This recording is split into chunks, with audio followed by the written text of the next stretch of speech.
ఉపేంద్ర గాడి అడ్డా అనే సినిమా ఎలా ఉందో ఈ వీడియోలో తెలుసుకుందాం. ఈ లోపల వీడియోని లైక్ చేసి ఛానల్ని సబ్స్క్రైబ్ చేసుకోకపోతే సబ్స్క్రైబ్ కూడా చేసుకోండి. ఈ సినిమా అంతా చూసిన తర్వాత నాకైతే నచ్చలేదు.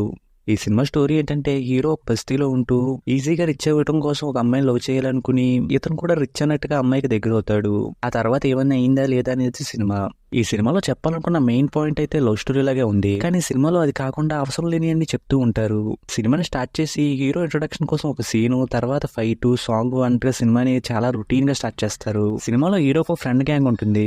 వాళ్ళు ప్రతి సీన్ లోనూ హీరో తోపు తురుము అని చెప్తూనే ఉంటారు. పోనీ హీరో ఏమన్నా తోపు తురుమా అంటే వాళ్ళకి ముందేయించడం తప్ప ఏమీ చేయలేదు. ఇంకా ఫ్రెండ్స్ గ్యాంగ్ అయితే కామెడీ చేసినట్టే ఉంటుంది, కానీ ఎక్కడ కూడా నవ్వు రాదు, ఇరిటేషన్ వస్తుంది. ఇంక సినిమాలో మెయిన్ ప్లాట్ కన్నా ఇలా అనవసరం అనిపించే సీన్స్ ఎక్కువ ఉంటాయి. ఇంక సినిమాలో ఇంటర్వల్ బ్లాక్ అయితే బాగానే ఉంది. అది చూసిన తర్వాత సినిమా సెకండ్ హాఫ్ ని ఆ పాయింట్ తో ముందుకు తీసుకెళ్తారేమో అనుకుంటే మళ్ళీ చాలా అనవసరమైన సీన్స్ వస్తూ ఉంటాయి. ఇంక సినిమాలో హీరోయిన్ల మధ్య ఎక్కడ కూడా లవ్ అనేది కనిపించదు, కానీ సినిమా లాస్ట్ వచ్చేసింది కదా అని సడన్ గా ప్రేమే గొప్పదని చెప్పేసుకుని కలిసిపోతారు. ఆ సీన్ కూడా చూడడానికి కామెడీగా అనిపించింది. సినిమాని లాస్ట్ అరగంటలో ఒక సైడ్ కి టర్న్ చేసేసి ఏదో మెసేజ్ ఇవ్వాలని కష్టపడి లాస్ట్ కి మెసేజ్ అయితే ఇచ్చారు. ఇంక సినిమా అయిపోయాకైతే ఇలాంటి మెసేజ్ ఇవ్వడం కోసమే సినిమా తీసామన్నట్టుగా చెప్పారు.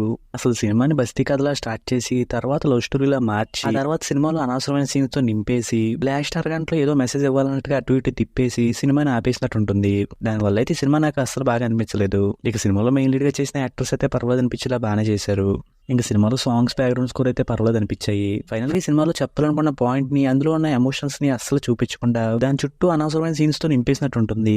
దానివల్ల ఈ సినిమాకి నేను ఇస్తున్న రేటింగ్ అయితే 2/5. ఇక వీడియో క్లోజ్ చేసే ముందు వీడియో లైక్ చేసి ఛానల్ని సబ్స్క్రైబ్ చేసుకోకపోతే సబ్స్క్రైబ్ కూడా చేసుకోండి.